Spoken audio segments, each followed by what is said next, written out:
Selamat pagi anak-anak kelas 4. Ya, tetap semangat belajar home learning. Pagi hari ini kita melanjutkan pelajaran budi pekerti dan agama Buddha. Tapi sebelum mulai pelajaran, marilah kita bersama-sama mengagungkan guru agung junjungan kita yang Buddha dengan membacakan nama Karapata dan Vandana. Mari semuanya tangannya beranjali. Arahang sama sambuddho bhagawa buddhang bhagawantang abhiwademi swakato bhagawata dhammo dhammang namasami supatipanno bhagavato sawaka sangho sanghang namami. Namo tassa bhagavato arahato sama sambuddhassa.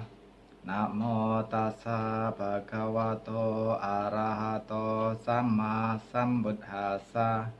Namo tassa bhagavato arahato sama sambuddhassa.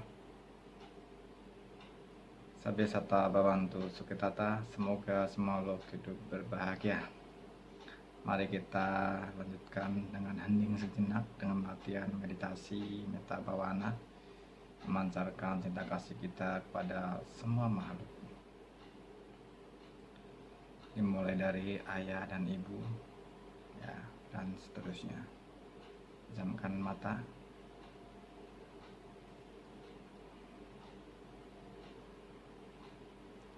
Saat ini saya berbahagia.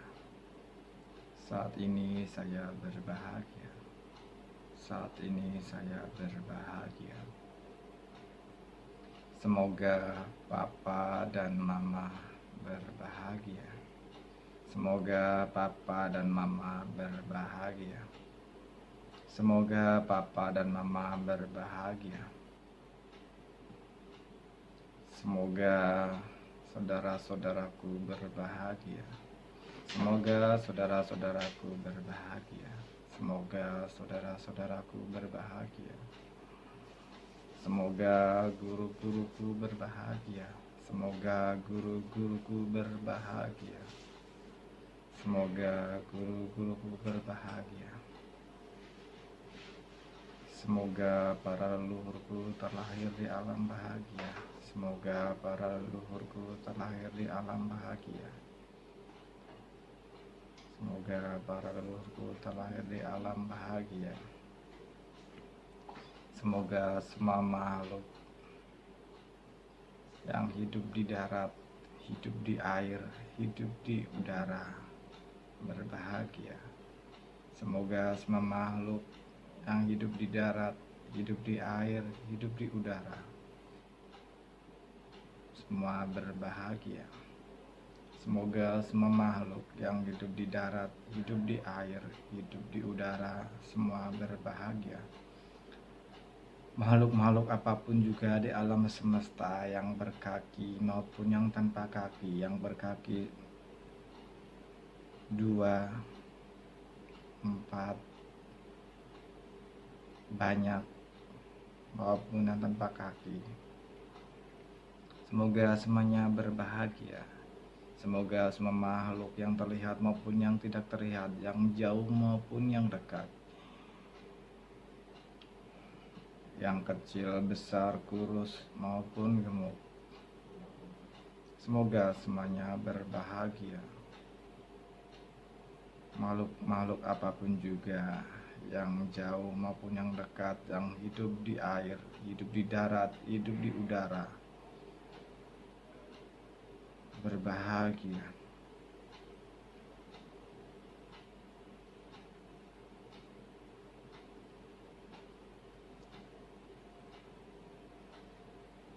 Semoga semua berbahagia. Semoga semua berbahagia. Semoga semua berbahagia.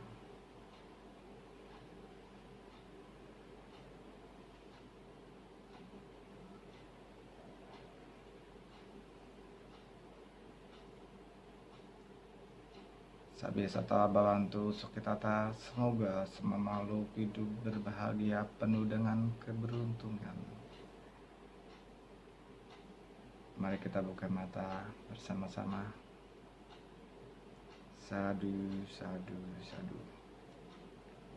Selamat pagi anak-anak kelas 4. Salam Buddhis, Namo Buddhaya. Ya. Nah, minggu lalu kita sudah membahas tentang masa berumah tangga Pangeran Gotama dan lomba ketangkasan dan menikah dengan putri saudara. Sudah selesai, dan pagi ini saya juga akan menginfokan bahwa minggu depan atau Senin depan tanggal 31 ya, 31 saya akan mengadakan penilaian harian ya. Penilaian harian pelajaran 1 ya, dari masa pemberian kalung ya, pemberian kalung, kemudian lomba ketangkasan ya. Kalian baca berulang, dan share yang catatan sedikit itu kalian hafalkan yang 5 lomba ketangkasan, kalian harus tahu ya. Nah, itu aja untuk informasi yang saya sampaikan untuk bulan harian minggu depan ya, tanggal 31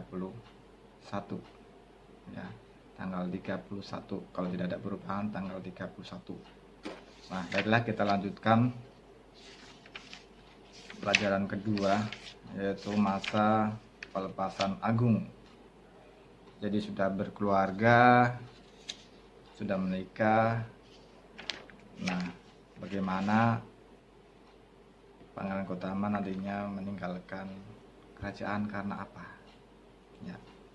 Silakan hepasikonya dibuka ya, halaman 17-18 ya. Di 17 itu ada gambar Pangeran Gotama melihat orang tua yang bungkuk. Oke, saya bacakan ya, kalian simak juga di rumah. Raja Suddhodana sangat memanjakan putranya, semua keperluannya tersedia. Tapi Pangeran Gotama tidak boleh pergi untuk berjalan-jalan ya, keluar istana.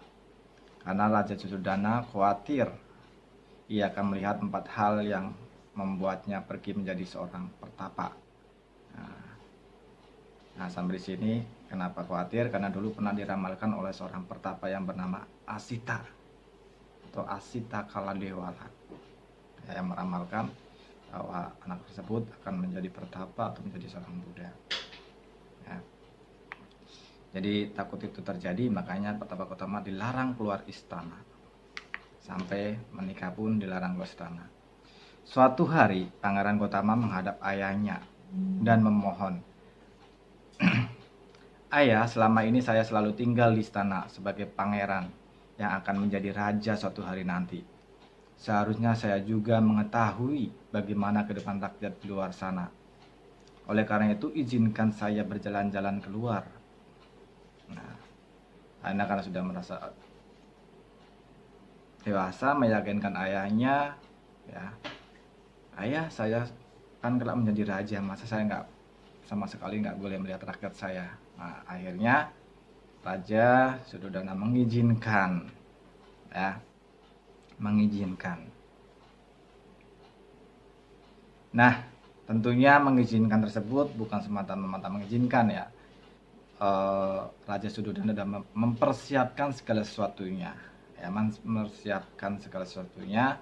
Di jalanan tidak boleh ada orang ya, orang sakit, melihat orang sakit, orang tua, orang meninggal, ataupun seorang pertapa. Jadi yang ada di jalan itu yang boleh nampak hanya orang muda yang sehat.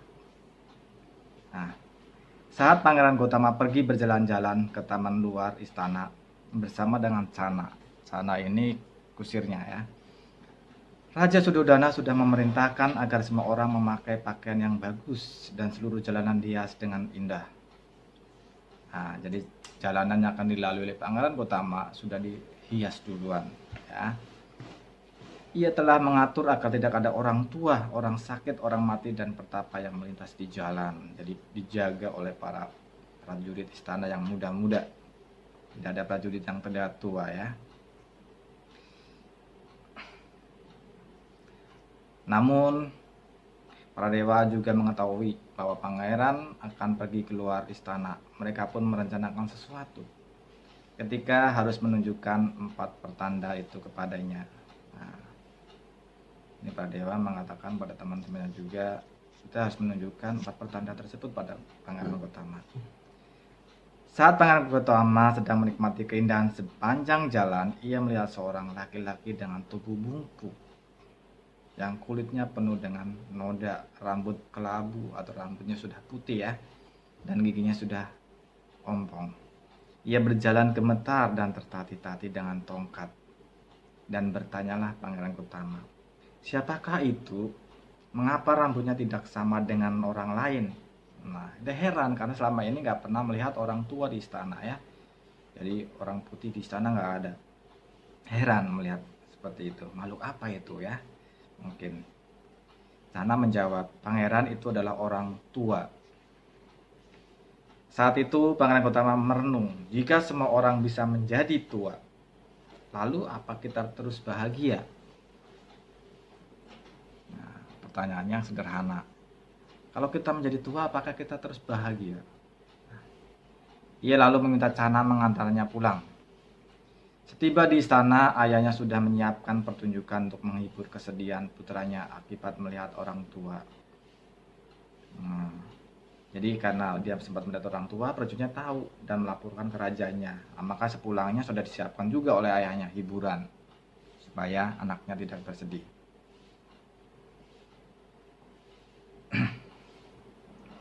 Setiba di istana, ayahnya sudah menyiapkan pertunjukan untuk menghibur kesedihan putranya akibat melihat orang tua. Ya, dan dengan berkata, aku tidak akan membiarkan ramalan Pertapasita menjadi kenyataan. Nah, dalam pikirannya seperti itu. Pada kesempatan lain, Pangeran Gotama kembali pergi ke taman. Saat itu Raja Suddhodana kembali menyiapkan segala sesuatunya yang indah di sepanjang jalan. Namun saat itu lewat kembali seorang laki-laki dengan kulit yang pucat kekuningan. Ya. Kaki, tangan, dan tubuhnya membengkak seperti wajah yang penuh luka. Lalat-lalat berterbangan di sekitar tubuhnya. Kembalilah bertanya, siapakah dia, Cana? Cana menjawab, pangeran itu adalah orang yang sakit. Kemudian Cana mengajaknya kembali, ayo kita ke taman saja. Di sana pangeran bisa menikmati keindahan, jawab Cana. Pangeran Gotama sangat sedih saat mengetahui bahwa semua orang bisa sakit. Penyakit merampas keindahan, kekuatan, dan kebahagiaan. Ia lalu mengajak Cana kembali ke istana. Sesampainya di istana, segala tarian dan hiburan sudah dipersiapkan oleh ayahnya untuk menghiburnya kembali. Tak lama Pangeran Gotama pergi kembali. Jadi dia pergi melihat orang tua, pergi melihat orang sakit, menimbulkan penasaran dalam dirinya. Dia ingin pergi lagi, melihat lagi. Ya. Meminta izin kembali untuk pergi. Seperti biasanya raja mempersiapkan segala sesuatunya, jangan sampai terulang kejadian ya yang kemarin. Pangeran Gotama melihat seorang laki-laki diletakkan di tempat pembuangan. Sanak keluarga menangisinya. Siapakah dia, Cana? Mengapa orang-orang menangisinya? Tanyanya bingung. Cana menjawab, pangeran itu adalah orang yang mati. Nah, mati ya, bahasanya agak kasar sedikit ini bahasanya mati. Harusnya meninggal. Ya, meninggal. Oke. Keluarganya menangisi kepergiannya Cana.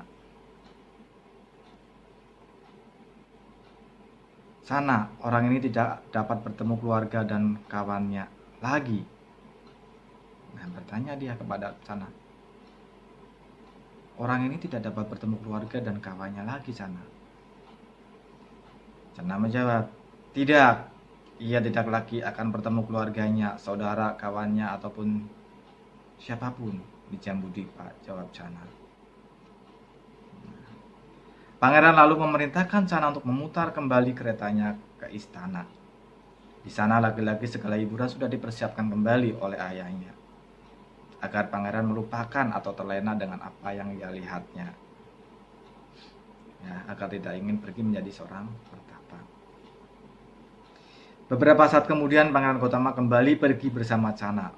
Saat sedang menikmati keindahan pemandangan, di depannya berdiri seorang pertapa berjubah kuning. Ya.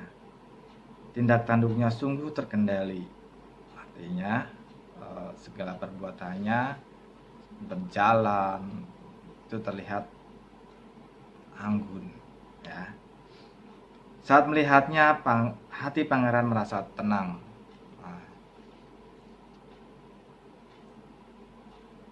Ia lalu bertanya, siapakah dia, Cana? Kemudian Cana menjelaskan, ia adalah petapa. Ia pergi meninggalkan duniawian.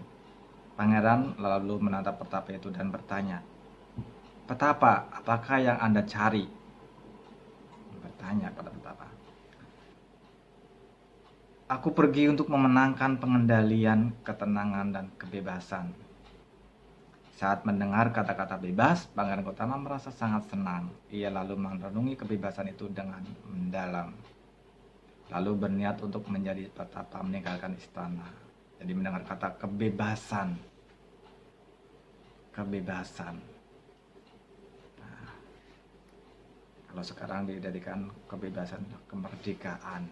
Ya, kemerdekaan. Nah, melihat berapa kejadian, melihat 4 kejadian, ya, lihat orang tua, orang sakit, orang meninggal, seorang pertapa. Ya, diingat, intinya itu melihat 4 kejadian peristiwa agung, penampakan agung. Kenapa dikatakan agung? Karena raja sudah mempersiapkan segala sesuatunya, sudah melarang semuanya di jalan-jalan, tidak ada lagi orang yang sakit, orang yang ini. Ternyata ada yang menampakkan, yaitu yang dikatakan tadi, para dewa ingin menampakkannya. Dan seorang pertapa itu dari sebelum Pangeran Gotama menjadi pertapa, sudah banyak pertapa yang mencari kebebasan. Pertapa, karena di India banyak sekali jenis pertapa. Nah, yang perlu direnungkan adalah untuk diri kita akan menjadi tua, kita juga akan mengalami sakit, kita juga akan mengalami namanya kematian. 3 tamu yang akan datang kepada diri kita, ya, yang tidak diundang datang sendiri, ya. Jadi tua pasti. Nah, tua ini sampai berapa tidak ada batasannya, ya. Nah, kalau umurnya sampai 10 tahun berarti ya tuanya 10 tahun. Nah, sakit amat tidak memandang usia, ya, semuanya bisa terkena sakit. Nah, sama tadi, kematian juga tidak mengenal usia, mau sudah tua, masih muda, semuanya bisa meninggal. Tetapi meninggalnya ini bagaimana, ya? Apakah dengan tersenyum, apakah dengan terbelalak, itu berbeda kualitas meninggalnya. Sama-sama meninggal, tapi kalau kita meninggalnya bagaimana, apa yang kita inginkan dari meninggal. Kalau kita meninggal tersenyum, keluarga kita juga tidak terlalu bersedih, ya, terlihat bahagia.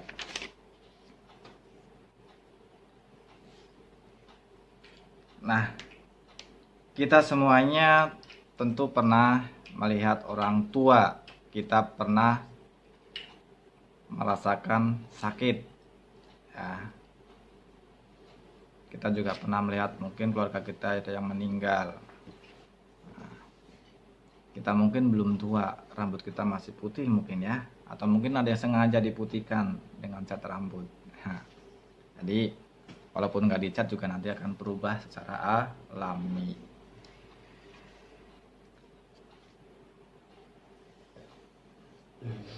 Nah, pada aktivitas 22 ya, silakan kalian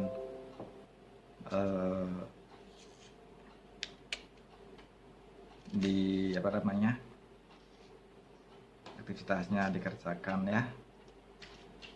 Melihat orang tertabrak sepeda motor, reaksinya bagaimana? Nah, ketika kita melihat sesuatu, reaksi kita itu bagaimana? Maksudnya di sini gitu.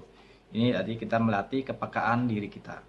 Kita melihat orang tertabrak motor bagaimana? Kita mendengar teman kita sakit, kita bagaimana? Kita mendengar berita kebakaran, kita bagaimana? Nah, kita harus perlu mengasah kepekaan kita. Itu maksud dari halaman 22. Dan halaman 23 itu meditasi. Nah, itu perenungan. Tadi yang saya bilang tentang perenungan, kita akan mengalami tua, kita akan mengalami sakit, kita akan mengalami yang namanya kematian. Ya. Setiap orang pasti akan mengalami tua, sakit, dan mati. Oleh sebab itu, selagi kita masih muda dan sehat, ya, aku akan menggunakan waktu dengan baik, banyak belajar, banyak berbuat baik, banyak menenangkan diri, supaya aku menjadi anak yang baik, bahagia, dan sadar. Itu renungan. Ketika kalian meditasi bisa direnungkan dalam hati kalian. Kalau di buku itu terlalu pendek, kalian bisa mengembangkannya kembali dengan kata, semoga di usiaku ini saya tetap melakukan kebajikan. Nah, semoga saya mampu menjaga kesehatan, dan seterusnya. Ya. Nah, kita bahas dua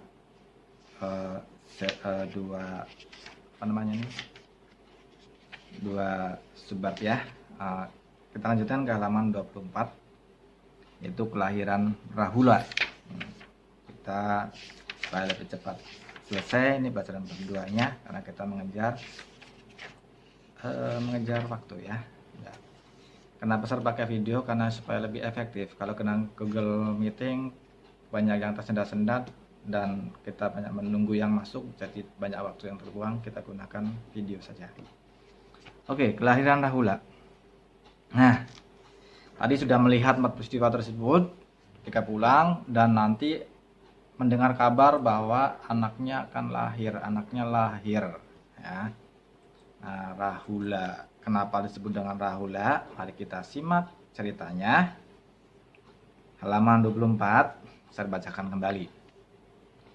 Saat melihat pertapa pada perjalanan keluar istana, muncul niat Pangeran Gotama menjadi seorang pertapa meninggalkan istana.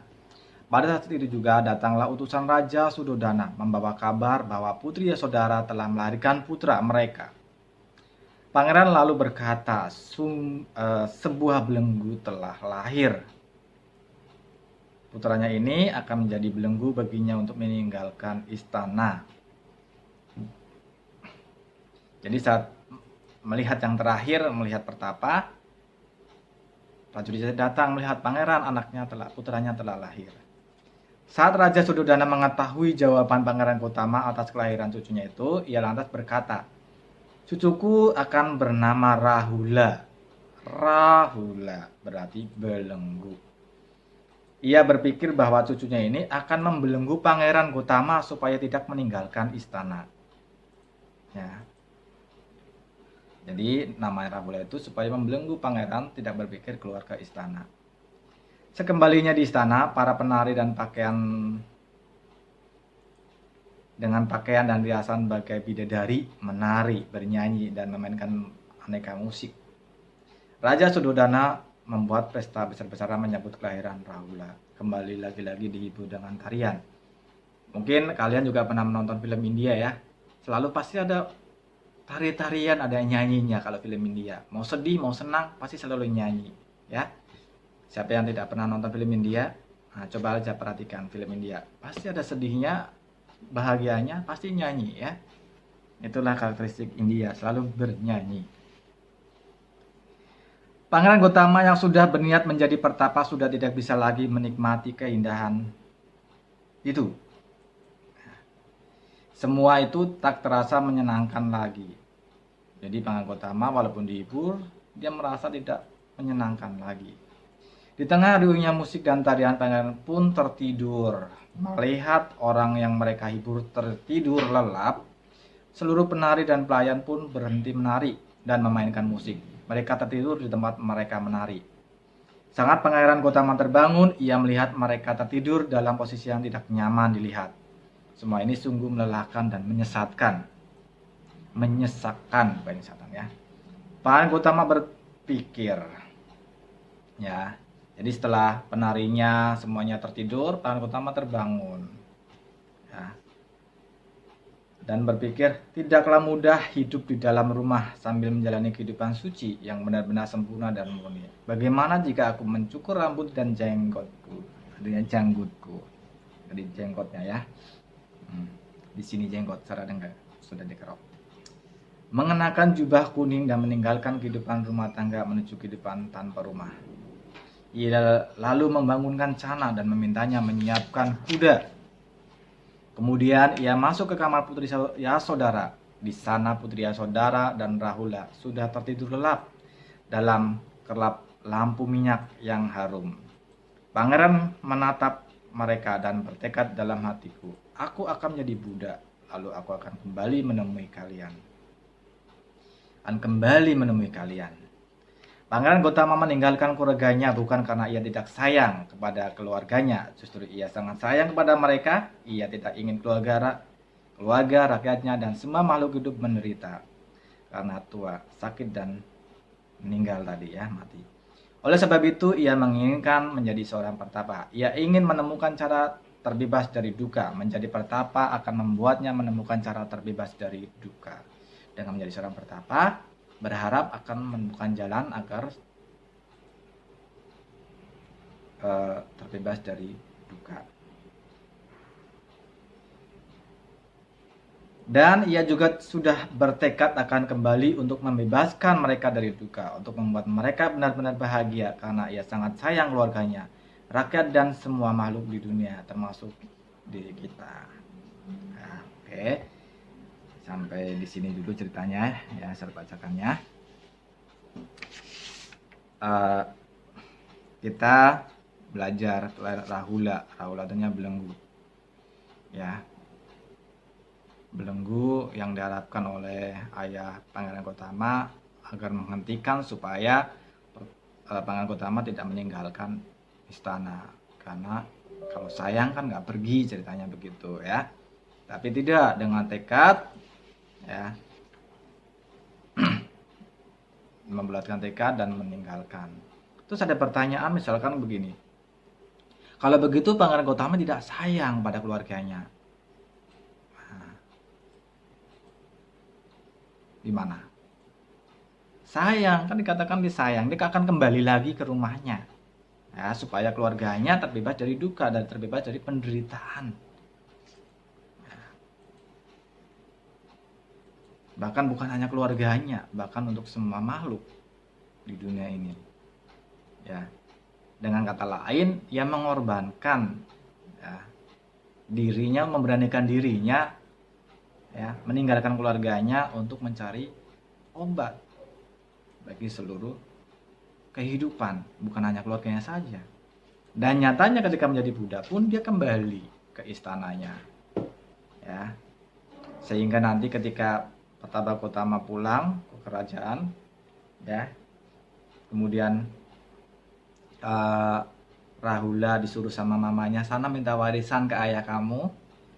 Nah, itu ada ceritanya nanti ya, tapi kita nggak bahas itu dulu. Nah, itu nanti mungkin di kelas SMP atau SMA ya. Nah, jadi secara sampai di sini. Dan kembali aktivitasnya, kalian halaman 27 ada contohnya ya, misalkan kepada bapak tukang sampah, yang aku lakukan adalah aku ingin meminta ibu membungkuskan makan siang yang enak, lalu aku akan memberikan makanan ini kepada bapak tukang sampah. Yang kedua contohnya kepada ayah, yang akan aku lakukan, ayahku Selalu tanpa lelah pulang kerja. Aku ingin memijat setiap ayah pulang kerja. Nah, terus itu masih ada 3 ya. Kalian lengkapi ya seperti itu. Misalkan aku melihat ayah capek, aku ingin membuatkan teh kepada ayah setiap pulang kerja misalkan. Nah, itu namanya aksi ya. Dan itu di buku ada 3. Kalian buat di selembar kertas ya. Lembar kertas berarti muat berapa? 1, 2, 3, 4, 5. 5 ya. Membuat 5. Di buku ada 2 contoh membuat 5, nanti di foto kirim ke sel ya. Jadi kalian belajar membuat tekad aksi. Nah, seperti contohkan untuk ayah. Ayahku pulang kerja tidak lelah, maka aku ingin memijit dan membuatkan teh nah, misalnya. Nah, buat 5 ya. Kalian di foto, cukup di foto saja ya. Nah, tulis di buku notebook Agama Buddha, kalian foto kirim ke sel ya, lewat WA saja biar lebih mudah ya. Yang setiap hari saya pegang WA. Nah, saya harapkan WA masuknya itu jangan lebih kalau mau mengirim tuh jangan malam-malam ya. Malam-malam saatnya untuk istirahat dan tidur. Kalau malam-malam mohon maaf mungkin nggak saya buka dulu atau sudah tidur. Nah, atau sedang dengan keluarga, berbahagia dengan keluarga. Nah, dikirimlah tugas sebisa mungkin pada waktu siang hari. Ya. Kalau terpaksa ya udah, tapi jangan lewat jadi jam 8 malam. Ya. Dan kembali saya ingatkan minggu depan tanggal 31 kalian ulangan harian pelajaran 1. Oke, sampai di sini saya akhiri, sudah lebih dari 30 menit ya. Nanti memakan cukup banyak kuota dan space memori ya, terutama memori HP besar juga ya, lama nguploadnya. Itu yang dapat saya sampaikan. Bila ada yang bertanya silahkan bertanya, kirim ke WA pertanyaannya atau nanti komen di YouTube-nya juga boleh ya. Nah, sekian. Kalian tetap jaga kesehatan, memakai masker bila bepergian, selalu mencuci tangan. Mari semuanya beranjali kita membacakan nama Karapata bersama-sama.